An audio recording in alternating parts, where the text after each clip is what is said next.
Hey, peace, beautiful people. It's your boy Oh So Smart from ohsosmartproductions.com, here to help artists with their mental health. And today, we're going to be talking about something that you might have experienced yourself as an artist. Something that comes about a lot of times when you are actually someone in a space with other artists. You might be comparing yourself to them, might be feeling like you don't measure up. Well, if that's the case, this is the video for you. I need you to share this. I want you to subscribe and give this to another artist. Because today, we're going to be talking about imposter syndrome. Oh, yeah. It's about to get real. Imposter. I don't know. Cue the music.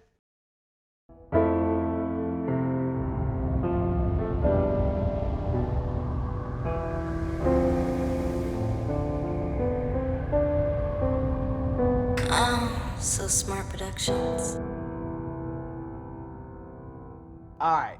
Imposter syndrome. What is it? Well, first of all, imposter syndrome is basically what we described earlier in the video. It's when you're in a space where you feel as though you don't belong, even though the logic, the facts behind your work and the grind that you've put in, or just your natural or born talent, doesn't match up with how you're feeling on the inside. So, a lot of times you might feel this if you're in a space, let's say you're a producer, and let's say you may be new to the producing game and you're not so sure about whether or not you match up or not, and you're listening to other people's beats and you're comparing them to yours, and oh man, you're saying, man, those hi-hats were better than mine, or maybe he knows how to mix that part better than him and my vocals don't sound as good on certain tracks. And it's like you get certain narratives in your head that get spinning and you feel like as though you don't belong in this space, even though you've put in the work, you've put in the grind, you've put in the time to actually be in this space. So that's kind of what imposter syndrome feels like. It's like being almost fooling yourself into thinking that you don't deserve the spot and the position that you have when you've actually earned it. So I wanted to go over a couple of examples of imposter syndrome so that you get a better idea of what I'm talking about. So let's use some actual artists. One of my favorite artists that I probably talked about on this channel before, because that's my dog. That's my dog. That's my dog. Take that. That's my dog. Say that right, mom. Not really. I don't know him at all. J. Cole. My man's J. Cole. I remember. Let me look this up, because I don't want y'all to roast me in the comments, because I did actually forget which one. It was it the warm up? Anyways, I'm gonna go with the warm up. I'm gonna go with my memory bank of lyrics, and I think it was the line went something like, I'm thinking. I remember I wrote it down what I thought it was. I probably should look it up on Genius, but whatever. Basically, J. Cole said this in the warm up, a whole mixtape about maybe imposter syndrome if you think about it. J. Cole being ahead of his time, talking about mental health through the lyrics. Come on with it. Anyways, I'm better. I'm getting better, but wasn't getting younger. All the time can make the most confident nigga wonder. Facts.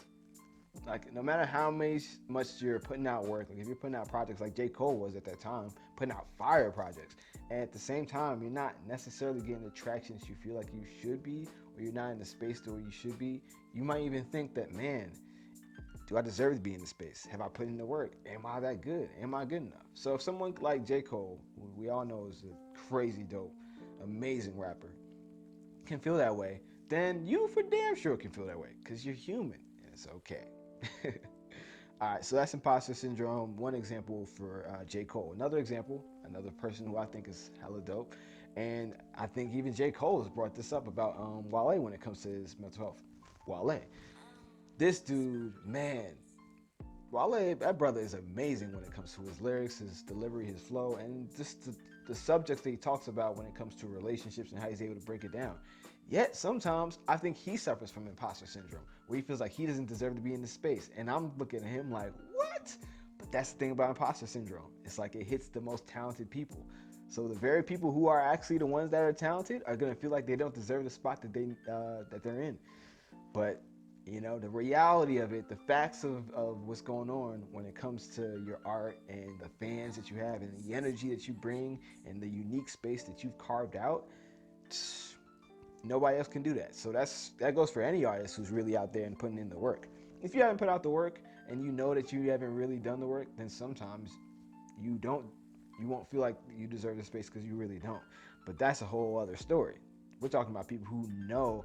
Like if we were just looking at the facts, just the not necessarily about the charts, but just like the following they have. Like I feel like if you can give people a following, if you're able to really show that you're a leader or you have a certain energy or positivity about you or whatever it is when it comes to your music that draws people in, that people really connect with, that's something important, and you deserve a spot no matter what within that industry just for that.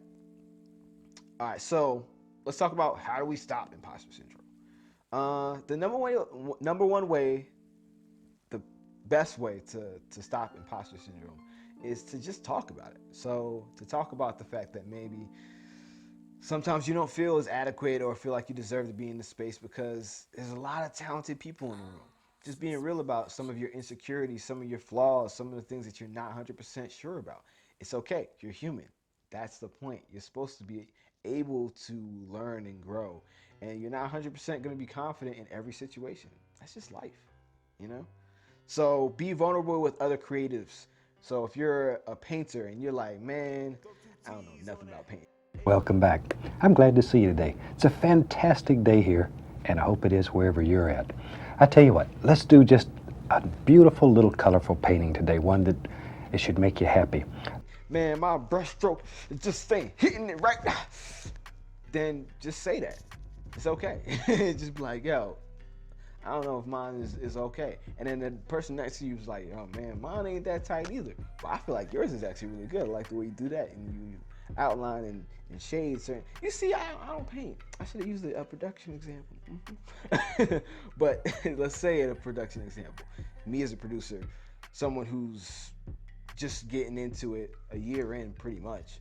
Um, I've compared myself a lot of times to other producers, but I've learned over time that it doesn't really do me any good to compare myself to other producers, but it does do me a service if I can be vulnerable and be open to other producers who actually might be willing to help or be willing to shed light on certain things that I'm not that great at. Like for me, maybe I'm good at other things that they aren't that up on, and I can help with them, and that's where the exchange comes and where the insecurities kind of dissolve, because if everybody's being honest, then everybody can be real about the fact that they're not perfect.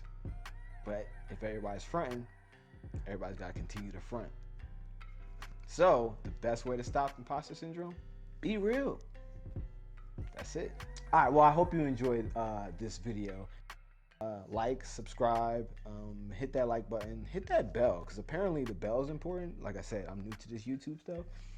So apparently if you don't hit the bell, they don't be telling you that I got videos, which is like, yo, why you ain't telling people I ain't got videos? We got problems? We got beef? Like, all right, y'all, it's been great. That's a wrap for me.